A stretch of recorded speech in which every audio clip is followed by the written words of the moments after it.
Welcome to Jurassic World.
Good morning, guests. Welcome to Jurassic World Minute, where we visit Jurassic World 1 minute at a time. Do we have any ACU troopers left? Anywhere? I'm Brad. I'm Dave, and honestly, I'm not even sure. I don't think we do. They're going to be getting few and far between by now. Yeah. But on this episode, we will be discussing minute 76 of Jurassic World. But before we get to that, David, there's a lot of rumouring going around social medias at the moment. Like Frank Marshall or Colin have tweeted something, being, of course, Jurassic June, and maybe some sort of teaser trailer or something coming out for Dominion this month. And a lot of fingers are pointing towards Fast 9, Fast and the Furious 9, whatever they've titled this one, and maybe a teaser at the start of it.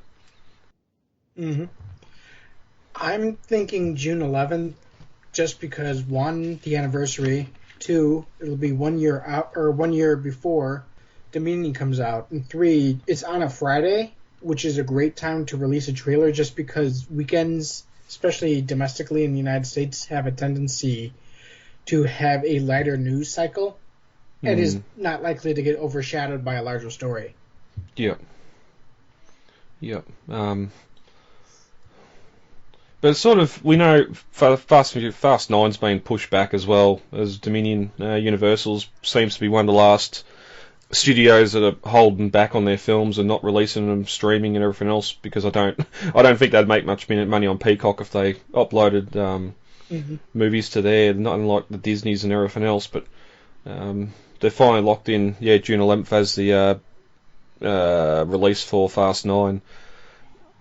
Mm-hmm. We're going to talk a lot about the contents of the teaser if it's included when we get to the minutes for June at the end of the month. But it's sort of weird. And if Dominion was going to be released this week, like it was meant to be, you only got to look at the box office currently. Movies like Disney's Cruella, which has only been out for a week or so, and it's only earned $26 million domestically for the US box office. So when you compare that to sort of Jungle Book, Beauty and the Beast, and Aladdin, over $500,000 in the box office, and films just aren't making that sort of money at the moment.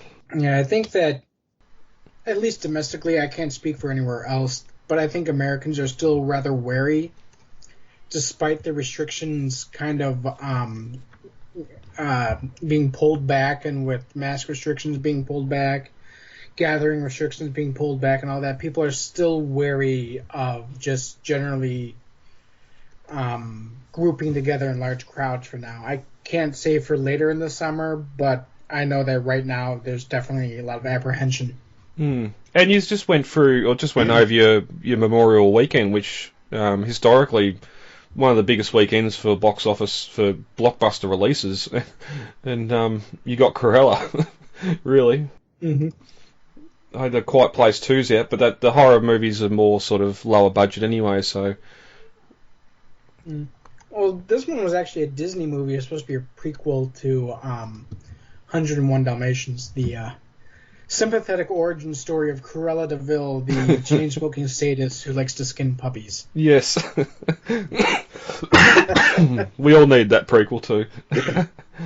Yeah. But we got the two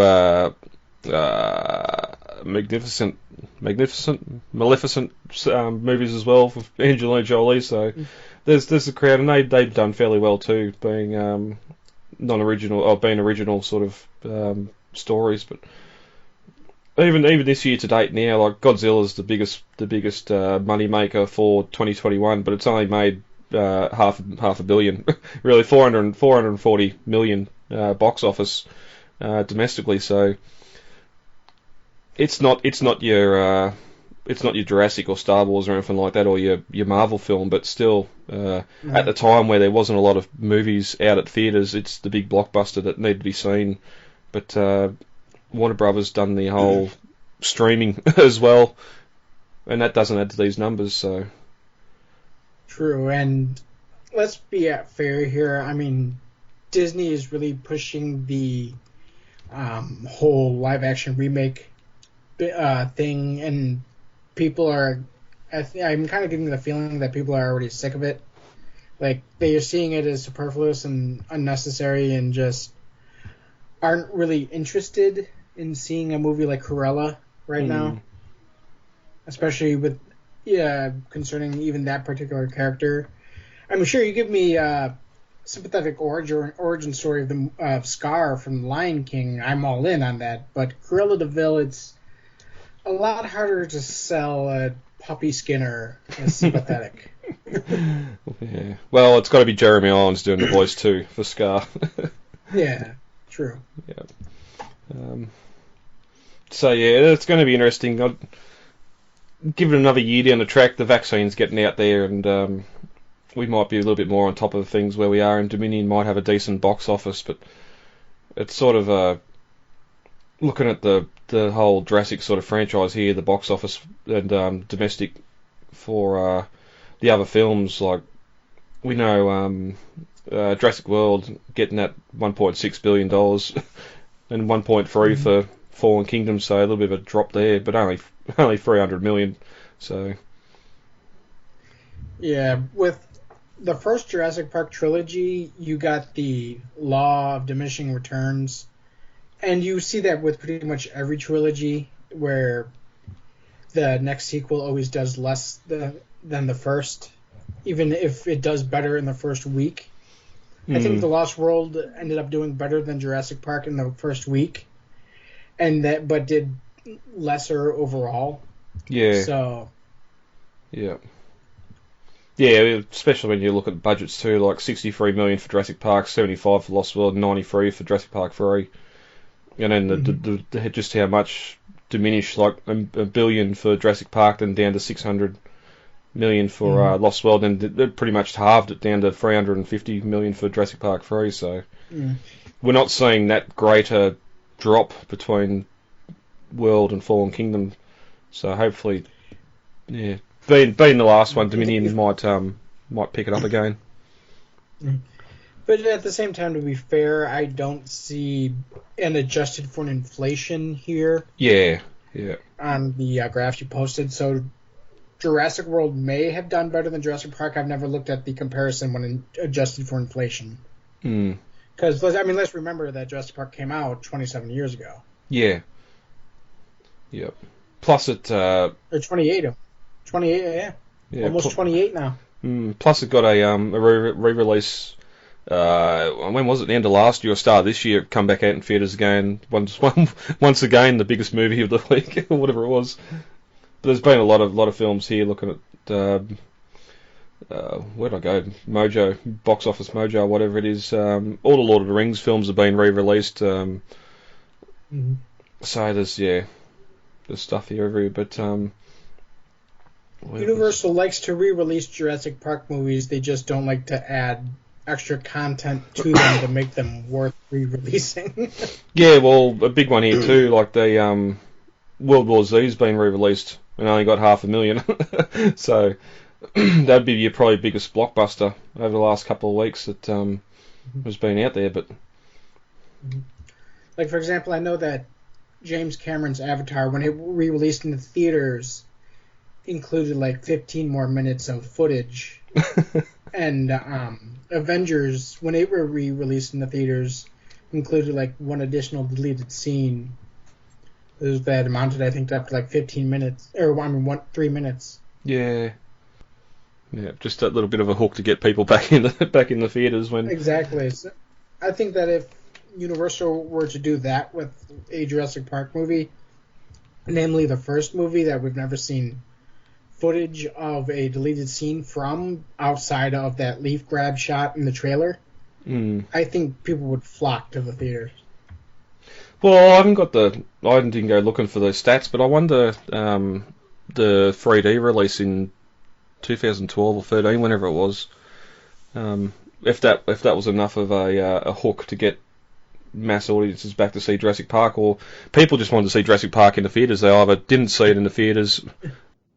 Mm-hmm. That was it for me. I know for me, I had never seen Jurassic Park in theaters, and so being able to see it in theaters was a hook for me. Yeah. And I ended up seeing it once in 3D and then again in just normal 2D because they released they re-released it in both. Yep. Yeah, just the sounds, the noise of being able to see the animals on screen again would be absolutely fantastic. Sadly, I haven't had a chance to see it on the big screen yet, so yeah. Anyway, bucket list is The Lost World on the big screen, but I doubt that'll ever happen. Well, yeah, I don't think it only happened sort of in select cinemas for the anniversary last year, or 2019.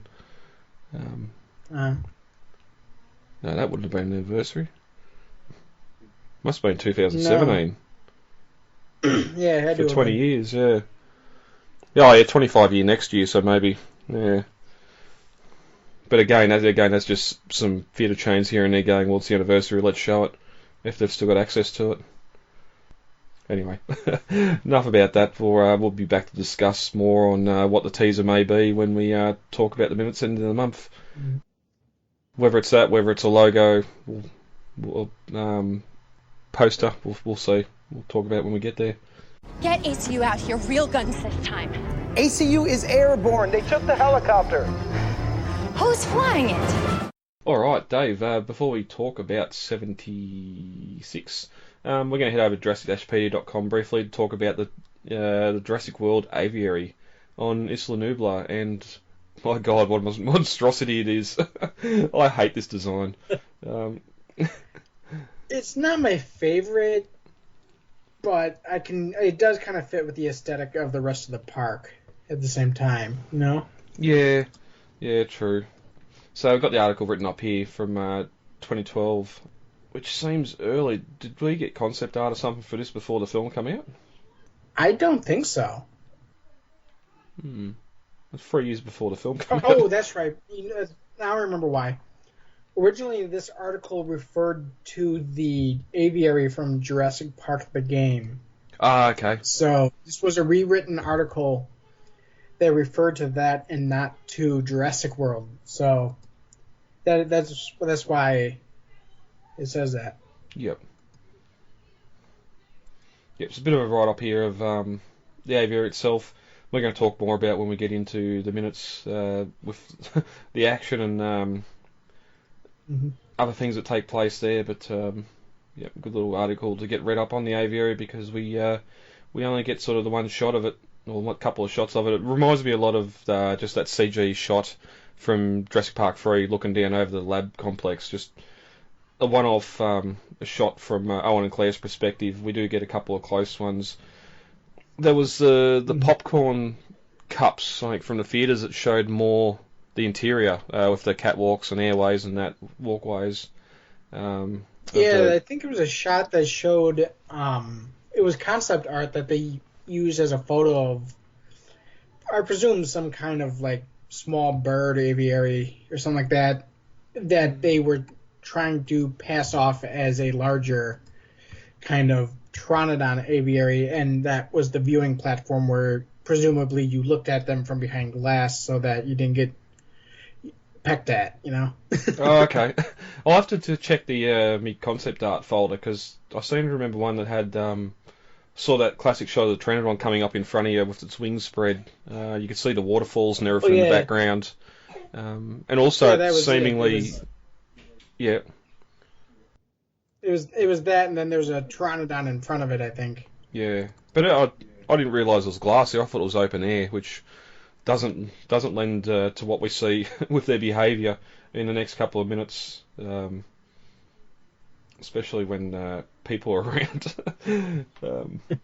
But yeah, for more on that, head over to jurassic-pedia.com and check that out. Check that article out, and many more. The implant will shock it if it gets too close to a perimeter fence. Okay, it's moving really fast. This is Control. Put out a park-wide Hang alert. up that damn phone, please. Sorry, I'm getting new information. Everything's fine. Let asset containment capture it quietly. The very existence of this park is predicated on our ability to handle incidents like this. It was an eventuality, okay? You should put that in the brochure. Eventually, one of these things will eat somebody. Dave, ready to get into minute 76? Yeah.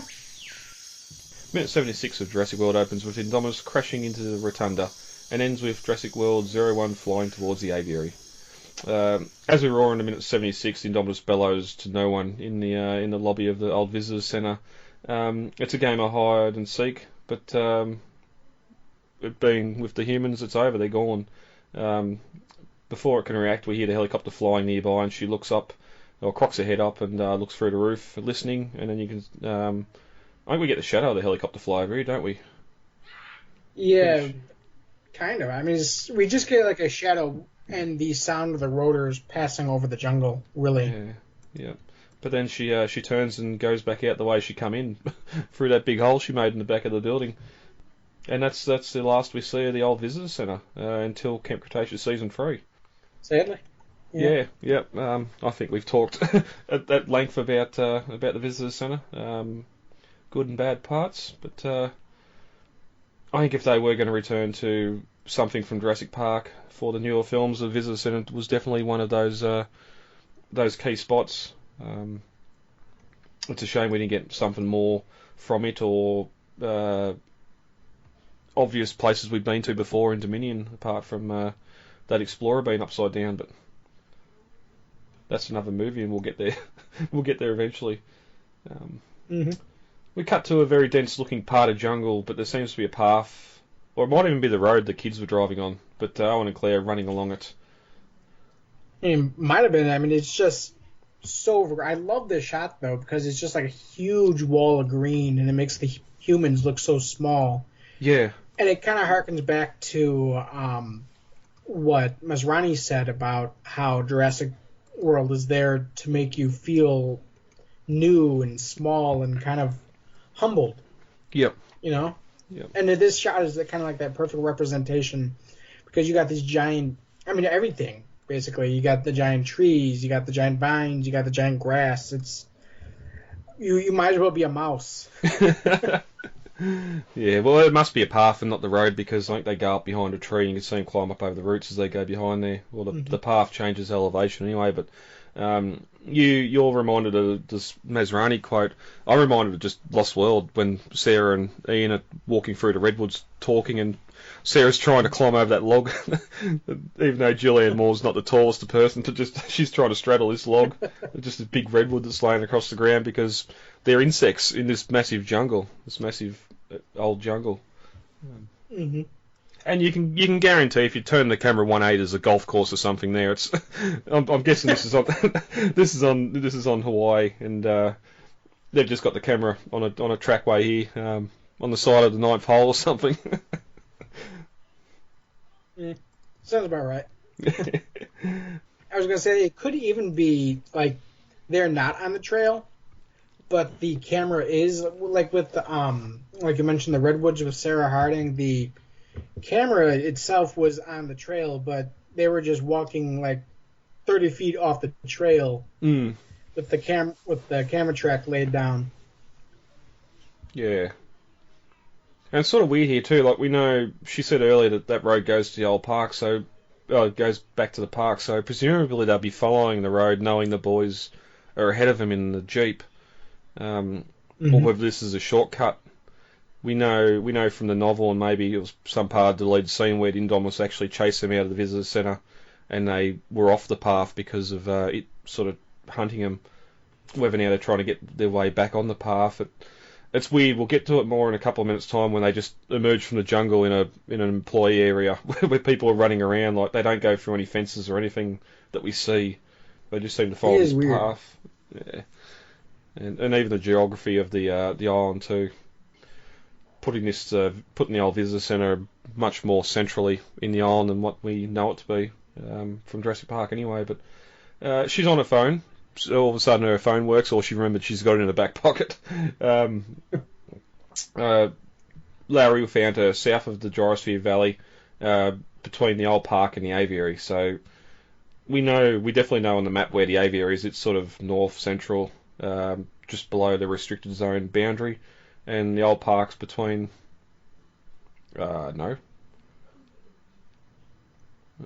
South Jurassic Valley. So yeah, the old park's sort of inland towards the middle of the island a little bit more from where the Aviary is. Yeah. But it sort of gives us that better idea of where it is on this new Nublar. My biggest problem with it is that they turned the new island, the new Isla Nublar is huge, much bigger, almost. No, actually, yeah. Actually kind of bigger than Isla Sorna, and yet they're traversing these great lengths of... And they do this in Camp Cretaceous, too. They traverse these great lengths of distance in minutes. And it's how? Yeah. Well, that's the thing. It's not meant to be a large island. We know from, the novel anyway, you could see the sort of the visitor centre in the hills in the north from much of the island, just because of the way it's hilly in the north and goes down to the flat lowlands in the south. Same Nedry being able to get from the visitor centre, which is sort of in the west, all the way across to the east dock in 15-20 minutes in the Jeep. Mm-hmm. Of course, the road's not as the crow flies. Even the kids being able to walk back. Switchbacks. Yeah. Yeah. Well, you look at any of the maps with the roads on there; they're all over the place.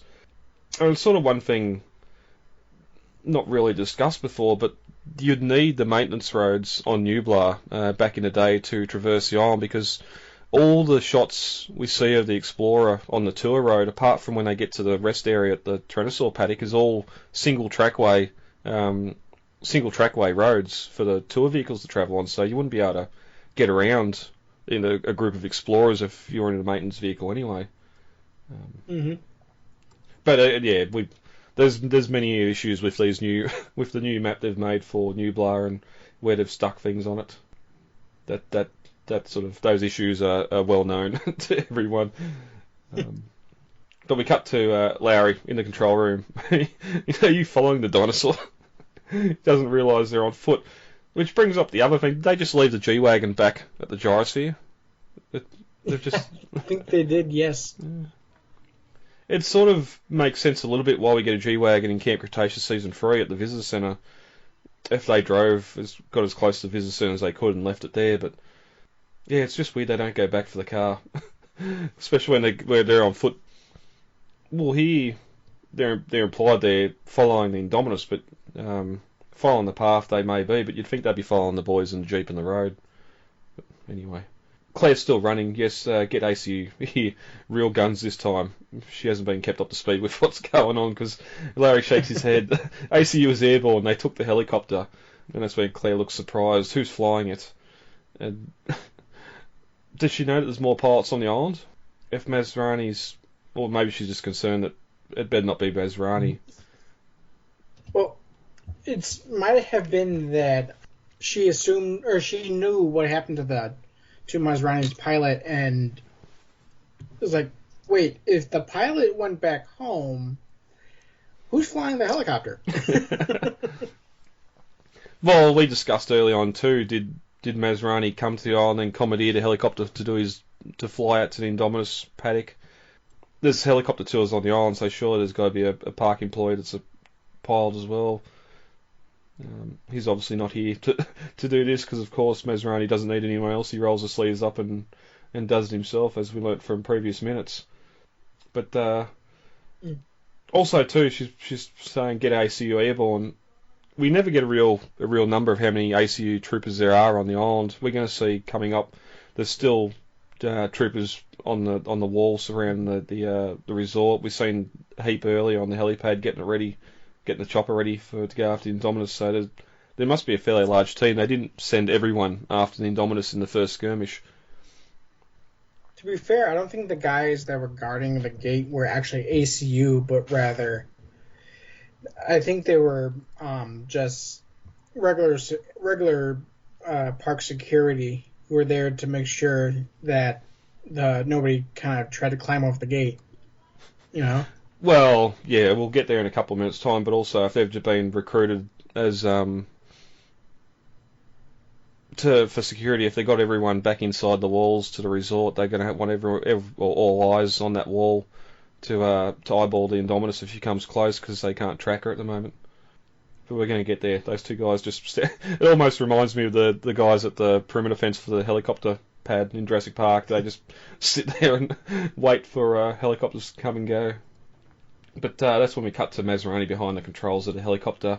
And he turns to the trooper in the seat beside him. Did you boys serve in the armed forces?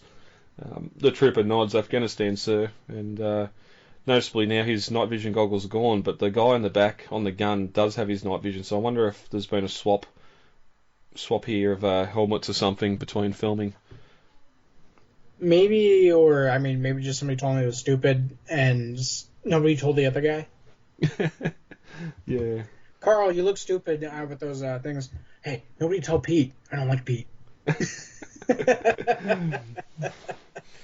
Well, especially now, if Masrani asking if they served, we don't know what branch. Is he airborne as a co-pilot? So maybe Black Hawks or something. Choppers would have to be choppers in and out of Afghanistan, unless he's just a grunt or a marine or something. We don't really get any backstory. I don't think this character gets named in the credits. So, and he's not long for this world either, so I suppose it doesn't really matter. But maybe just trying to, you served in the military, so these guys should know what they're doing. Unfortunately not. Masrani looks back at the trooper on the gun. Did your general ever fly into battle with you? I can guarantee that's a no.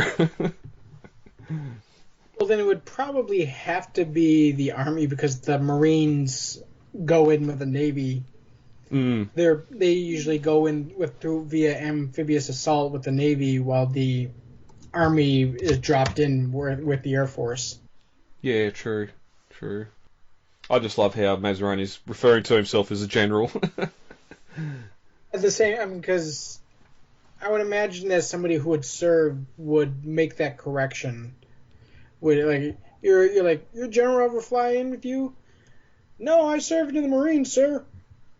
He dove in.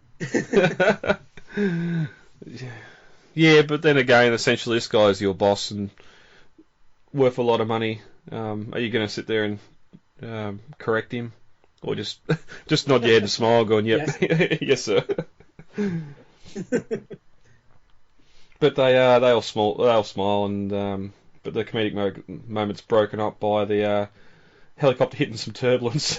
Masrani fights with the controls. So got it. So again, just showing that he's still a little bit shaky flying here, which unfortunately, what happens coming up is no fault of his own, or his ability to control the aircraft. Yeah. But as the chopper flies over the jungle, we can hear Vivian on the radio. We have eyes on the target in the south near the aviary. Proceed and engage. And also this flyover here too, we get once again that big cliff in the back with the white rock, which we've seen earlier when they're flying to the Indominus enclosure, and I think it's come up in Godzilla as well. I think the Kong's big handprint was on this white rock outcrop as well, rock face. Yeah, I think you're right, actually. Yeah. It must be an easily accessible filming location. That's also mountainous, so if they need mountainous jungle, this is the spot they go to, you know? Yeah. Well, again, just behind the helicopter, it probably just drops down to low flat grazing land or something. so you can get a good look at it from there without trekking too far into the hills. But Masrani jokes again, "Come on, look alive, boys! Look alive!" and smiles, trying to get the boys into it. We're going after an animal. We're gonna kill something. Come on, let's shoot something. Yeah.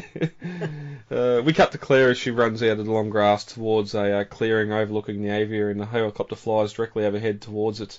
And we get our first look at this big glass bubble, which you said earlier sort of matches the aesthetic of the island. It looks like something out of Star Trek. just how.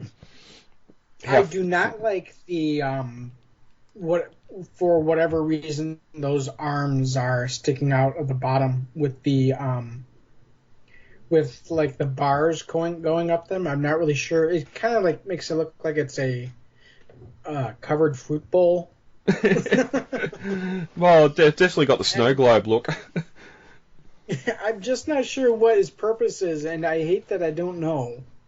In the novel, the aviary is described as a shiny aluminium struts with fine mesh to be able to let the airflow and weather in, but not let the animals out. And in Jurassic Park 3, we've seen sort of similar thing with the large beams and that finer mesh or chain link mesh to enclose the dome. And even in the novel, Grant says that the aviary couldn't be made of glass; it would be too heavy and collapse in on itself. We know, it's said in the novel, next minute, that's a polycarbonate glass. I'm guessing the same as a gyrosphere, but it's got to be a massive weight, and I can see those sort of pillars being some sort of counterweights for the dome, maybe for the dome structure. Yeah, but that's true. It looks weird, and the shot doesn't look complete. We know there's a monorail that goes to the aviary. There's no trackway visible in any of these exterior shots. Also in the novel, it's described that it's built against the mountain. It's sort of not a complete dome, which is why inside you get a lot of the rocky terrain and escarpments inside the aviary is actually the mountain it's built against. But it's sort of hard to see it here. Again, it just looks like a big glass dome.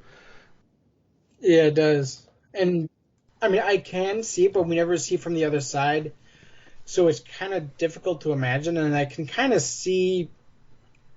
I mean, just looking through it, the mountain going into the dome, that like a ridge of the mountain going into the dome, and the dome kind of being built around that ridge. And actually, now that I look at it, I can see a monorail track in the distance behind the dome. So it must go off behind the dome and dock probably somewhere along the mountainside. Oh, okay. Well, that might actually be have a tunnel going in and have a rocky overhang at the monorail station or something. And we know, even though Jurassic Park 3, that aviary wasn't designed or built for guests or anything there, or to be a long-term habitat for the Pteranodons, being able to use a natural rock face or something as a barrier, it's going to cost you a lot of money in landscaping for one. And if you've got streams or whatever, waterfalls coming in at certain points as well, you've got a water source for the animals, and you've got something spectacular for the guests to be able to take photos as the birds are circling the waterfalls and that as well. So I can see it being built against the rock there, much like we've seen in Jurassic Park 3. I think it's just my problem with looking at these shots on an iPad and not on something larger and Blu-ray scale, because it's almost missing that texture or detail in the dome as well. We know when we get closer, you can see those geometric shapes that it's built up of. Where here, it's just sort of that shiny blue. Or again, on my iPad it is anyway. It might be different on Blu-ray on a big TV. It has like a kind of almost like a brushed metal look to it, and then the blue looks to be reflecting from the sky. But we're going to get up close and personal with the aviary shortly. As the minute ends, one of the troopers yells 10 o'clock by the Birdcage. And yeah, it's not really a cage, it's a big glass bubble, but yeah, I'm still not a fan of it. Just the design. Anything else on that before we get into novel comparisons? No, I think we're good. All right. As Owen and Claire watch the Indominus run away after the helicopter, Owen tells Claire to call ACU, tell them to send everything they've got. So something missing there from the film that was Owen to tell her to call ACU. When Larry tells ACU took the helicopter, he adds Jurassic 1 is armed and dangerous, which I'm glad was cut. We don't need to know that. We've seen it earlier. And the aviary is described as a colossal domed cage of steel and bicarbonate glass. So, again, that's described as what it's actually built from. But, Dave, that's it for 76. We'll get out of here for today. All right.